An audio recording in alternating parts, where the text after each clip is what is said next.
তো বন্ধুরা, আজকে একটা ফ্লিপকার্টে জিনিস এসেছে। আমি নিজেও ভুলে গেছি, অর্ডার করেছিলি 4-5 দিন আগে। আর এই জিনিসটা হচ্ছে, দেখছো, একটা স্টিক ওঠে, স্টিক অনেক সুন্দর আর অনেক ভালো দেখতে। এই দেখো, দেখাও। এটা সোজা হয়ে যাবে, এটা যে কোনো দিকে ঘুরে যাবে স্ট্যান্ড বোর্ডে। আর এইখানে আছে লাইট, লাইটের বোতামটা আছে পেছন দিকে, দাবিয়ে রাখলে জ্বলছে। ভাড়া কেমন আছে।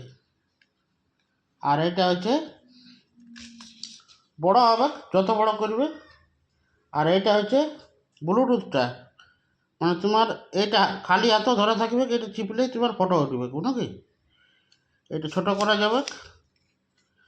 আর যদি লাইভ টাইপ করার থাকে, একটু দূর করতে হবে, লাইভ করার থাকলে হ্যাঁ দেখো স্ট্যান্ড হয়ে যাবে। তুমি মোবাইলটা এরকম দিয়ে যে কোনো অ্যাঙ্গেলে ঘোরাতে পারবে। দেখছো কত সুন্দর লাইভ হয়ে গেল। এরকম গুটাইন দাও, এরকম এটা এই ধরো, এই লাইভ হয়ে গেল। একদম যত্ন সহকারে এটা ঢোকা রেখে দিতে পারো, বাস, কোনো ব্যাপারে নেই। দারুণ জিনিস। আর এটা একটা কেবল দিয়েছে, এটা ছোটো কেবল। এটা ওই ব্লুটুথটাও চার্জ হয় আর স্ট্যান্ডটাও চার্জ হয়, লাইটটা। আর এর দাম শুনলে তোমরা চমকে যাবে, মাত্র 162 টাকা, আনানি খরচা সমেত মোট 162 টাকা।